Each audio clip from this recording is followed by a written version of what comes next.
Baik, di dalam unit 3 ini juga kita akan mempelajari aqsamul jumlati, iaitu pembahagian ataupun bahagian-bahagian ayat.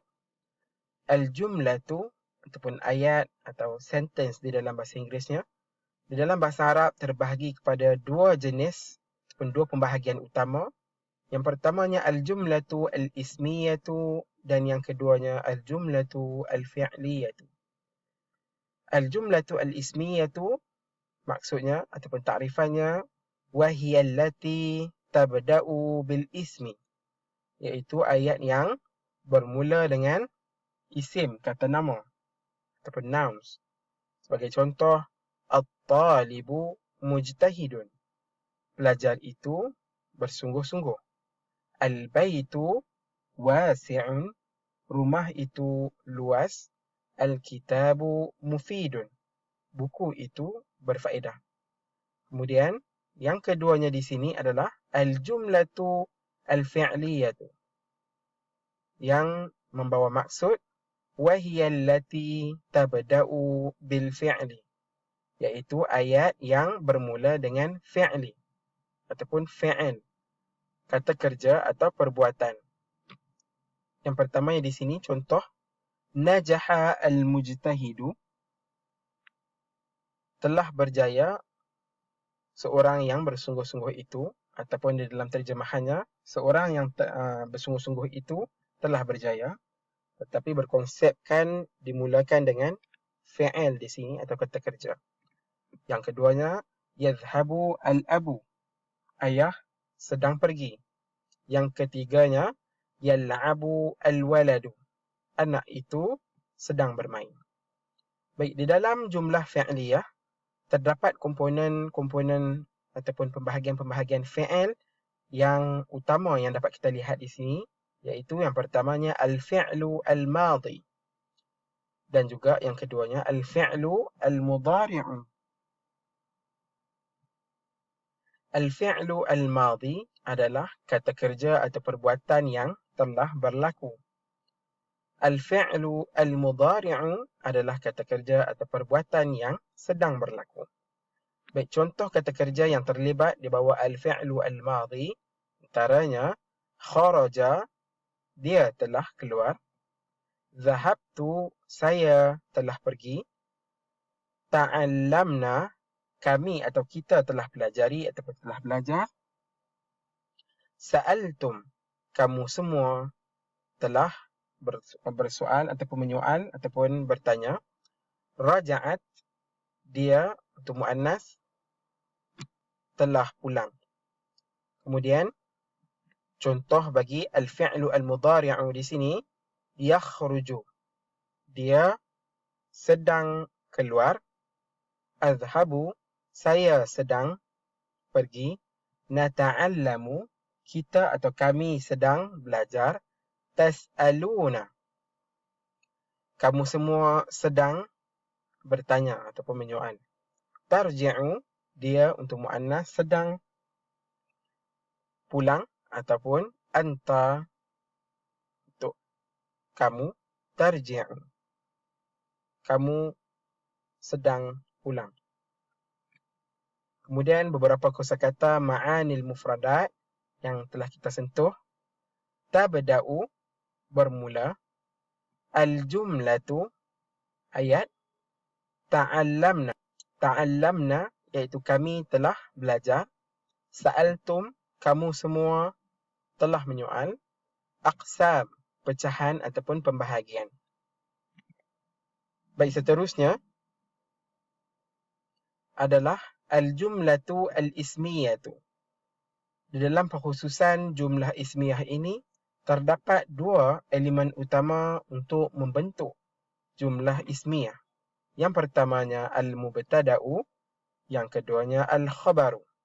Al-mubtada' bermaksud pemula ataupun subjek. Al-khabaru bermaksud yang menceritakan tentang subjek tadi atau disebut dengan predikat.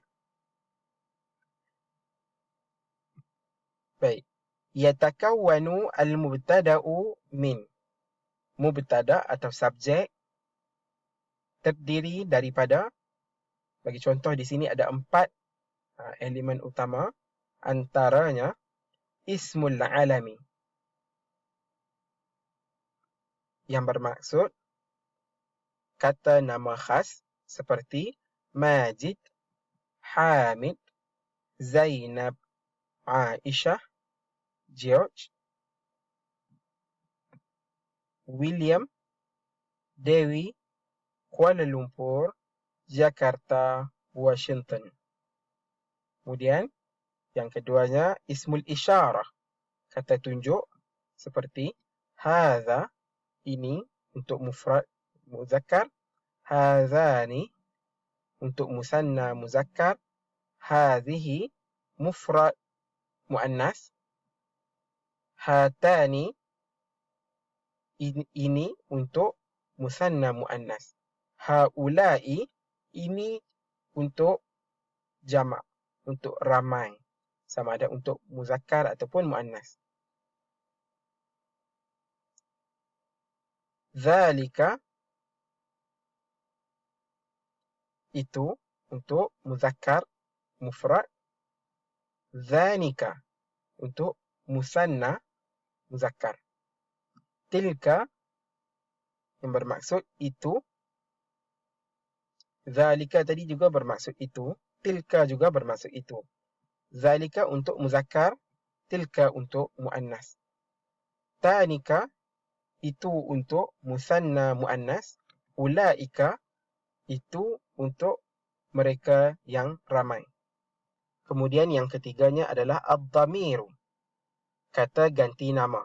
Sebagai contoh, huwa dia, huma dia untuk 2 orang, hum mereka untuk lelaki, hiya dia untuk muannas, huma dia untuk 2 orang, hunna mereka untuk muannas, anta kamu, antuma kamu untuk 2 orang, antum kamu untuk kamu semua ataupun kamu ramai untuk muzakkar, anti kamu untuk seorang, untuk wanita ataupun untuk muzakkar, untuk muannas, antuma kamu untuk 2 orang, antunna kamu untuk ramai bagi muannas, ana saya dan nahnu kami atau kita. Baik, kemudian adalah ismul ma'rifah, kata nama yang juga dikenali dengan khas tapi dalam berbentuk terdapat alif lam di hadapan setiap kata nama yang terlibat.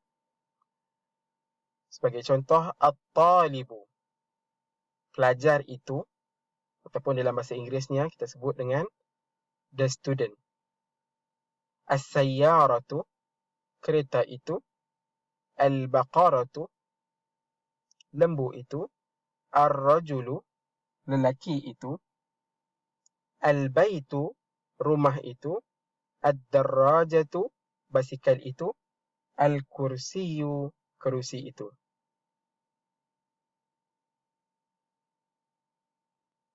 Kemudian, wa yanqasimu al-khabaru ila, dan khabar terbahagi kepada, yang pertamanya mufrad, khabar mufrad.